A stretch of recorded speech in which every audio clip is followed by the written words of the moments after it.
Alright, so I'm in the last few minutes of my fishing trip today, and this week I've been able to do something pretty special. I've been able to take all three of my kids out fishing individually, and I just wanted to make this as a reminder to myself and maybe to help some other dads out there who might be thinking about their kids fishing.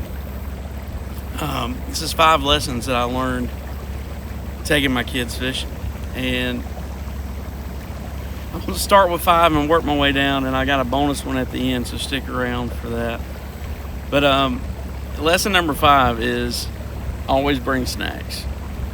And I start there, one, because this one's kind of silly, and it should go without saying, but typically I fish from about 6 or 6:30 in the morning to about lunch, to about noon, and I'm usually not worried about snacks when I'm out here by myself. And I didn't learn this lesson until I took my youngest child fishing. So my youngest son, Colin, he's a big snacker anyways. And so I felt like, because the other two had mentioned it while we were out there, that snacks were pretty important. And the reason why I say snacks are important is because, in between fish bite and the bite may slow down a little bit, it's good to have a little snack. It gives them something to do. And they're probably going to be a little cranky if they've gotten up early, like mine have, to come out fishing with me. So always bring snacks. It just makes everybody a little happier and not so snippy. So that's lesson number 5. Lesson number 4 is let them be kids. Let them be kids. They are, little explorers, and they're figuring life out. And I think it's an important reminder. Yeah, I think it goes without saying, obviously they're kids and stuff like that, but I think sometimes we forget that they are kids and that they need a little patience. And when I say let them be kids, is that, they may not want to cast the line. They may not want to reel the fish in. They may just want to play with the worms. Let them play with the worms. It's not going to hurt anything. And, I was reminded of that. My youngest son, Colin, he got the phone out, and he just sort of made some videos. And at first I told him, I said, hey, buddy, hey, we're not out here to play on the phone. But now I'm watching those videos back, and I'm like, man, I'm really glad that he made that. So you kind of have to give him, just a set of guardrails, but let them be kids, man. Let them enjoy the water. Let them enjoy the time outside. Let them explore, and let them, hopefully they'll catch a few fish as well. But that's lesson number 4. Let them be kids. Lesson number 3 is a lot like that same one, and it sort of piggybacks what I was saying right there at the end of it. Is don't overcorrect. Don't overcorrect. I found myself with my oldest son, wanting to critique his casting and all this stuff. And I was like, man, you know what? I'm just going to let it go. Like, you put it out there where you want it to go, and, hopefully the magic happens. But our job as dads, when we're out here doing this, is to give them the guardrails. And life's a lot like that, Like, you can bark at them and tell them what you want them to do. And as a matter of fact, I was listening to a man just down the river here today, just being mean to I'm pretty sure it was his wife or his girlfriend, somebody, just like overbearing. What are you doing? I can't believe you're doing this and that. And, I learned that lesson pretty quick. The first trip out with my oldest son is that you just can't do that. I think it comes down to, ultimately we want them to catch fish, yes. That's the truth. I want my kids to catch fish just as much as the next guy. But the most important thing that we can do out here is not overcorrect them, but just give them the guardrails and sort of let them figure it out. Figure out what works and what doesn't. And maybe they can only cast it 2 feet. Let them cast it 2 feet. That'll be fine. But if you're overcorrecting them, I felt this tension with my oldest son, that I was about to lose him, because I was just nonstop for the first little bit we were out here. And then finally, it was like the Lord just spoke to me and was like, David, you're about to miss it. And I said, man, I don't want to ruin this experience for you. And And I said, so let's just take a deep breath. And we actually pulled over to the side and got our lines retied. And the rest of the day was great after that. But there's just something that's something I had to let go of. That wasn't anything that he was doing. And that may be a temptation. Like I said, you want them to catch fish and you want it to go just right. But I can promise you, it's not going to help the day if you're overcorrecting them. So give them some guardrails, and just focus on them. And that's actually lesson number 2, is give them your whole attention. I purposely tried to keep my phone out of sight, out of mind. I wasn't really thinking about it, and I didn't want to be taking phone calls, answering text messages. And I'm not saying this to act like I'm some big shot, but I mean, I do have a lot of people who might call me or who might reach out to me as a husband, father, pastor. I also am bivocational, so I have another job as well. So, there's potential there for the phone to ring. And I just put the thing on silent, put it in the bag, and didn't take it out, except to take pictures. I would say that's the only exception to this rule, is to take pictures, make a video, so that you can have that for your memory bank.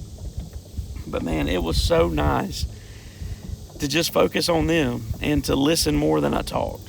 I think that might be a combo lesson right there on this one, is listen more than you talk and give them your whole attention, because they'll open up and they'll talk to you. They'll talk about the things that they're interested in, things that they're thinking about. My daughter told me that she's already working on her Christmas list.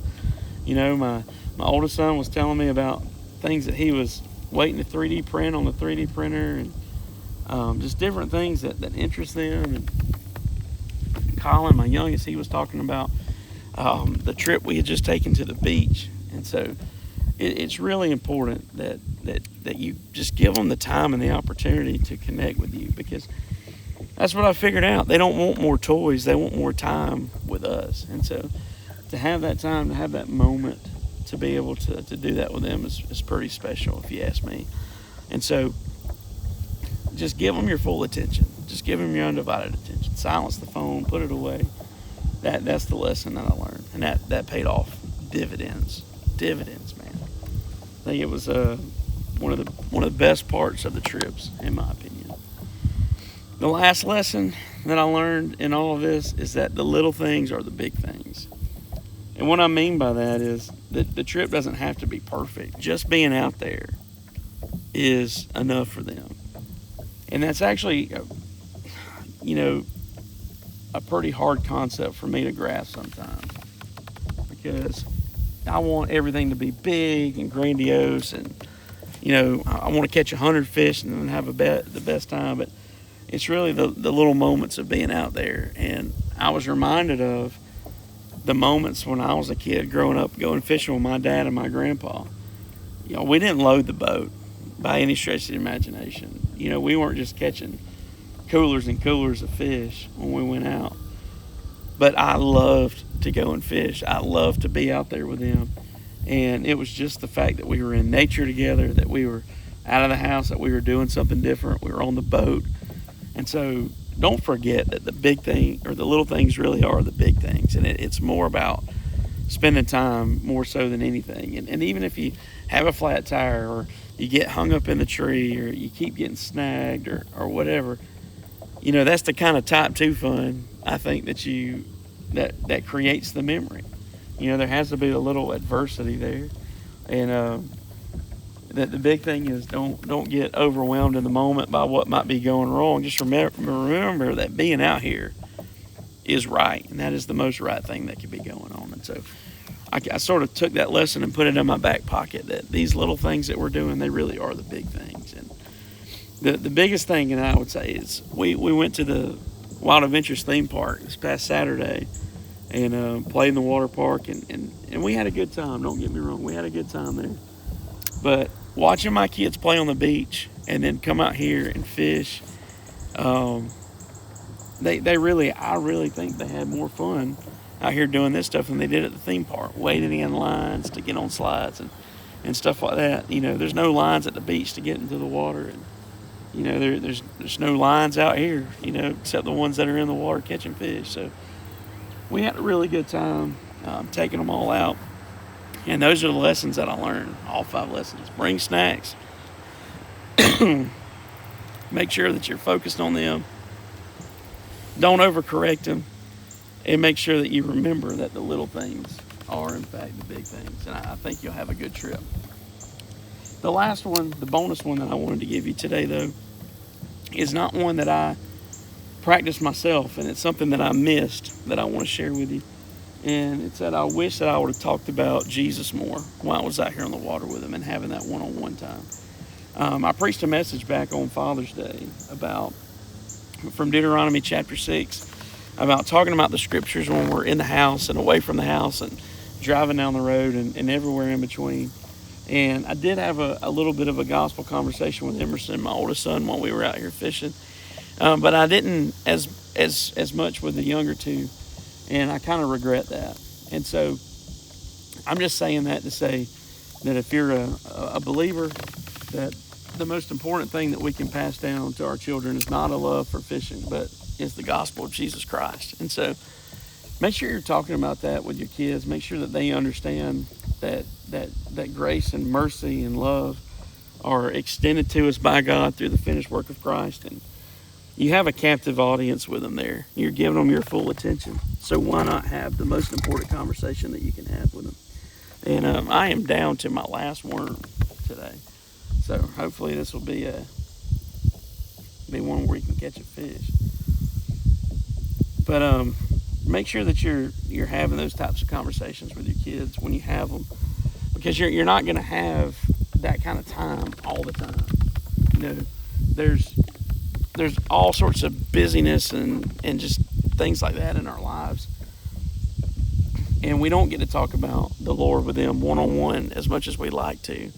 And I think a lot of times we reserve those kind of conversations for church, and that's just really not how God intended it to be. We're supposed to be talking about him and sharing his love, his grace, and his mercy with him every opportunity that we get. And so the next time I'm out, I'll definitely make a point to that. Not to force the conversation like that. I think that's an important note to make on this, is you sort of let the Lord lead that and let the conversation kind of drift in that direction. And just look for ways to teach them about grace. Look for ways to teach them about mercy and love and the concepts of salvation. And I think it'll pay off dividends for you in the long run with your kids. Because I don't think that we're supposed to, we can't force them to believe. We can't force that faith on anybody. But what we can is be representative of it, and making sure that they're watching and seeing us pray, that they're hearing us talk about the Lord, that they understand that we know and appreciate what the Lord's done for us. And I think that's probably the most important lesson of them all. As you think about taking your kids, I highly recommend it. I highly encourage you to do that, and I think you'll never be sorry for doing that. But I think that's going to just about wrap it up for today. These are just some thoughts that I wanted to get down. I was hoping I'd catch a fish while I was recording this, but that just doesn't look to be in the cards.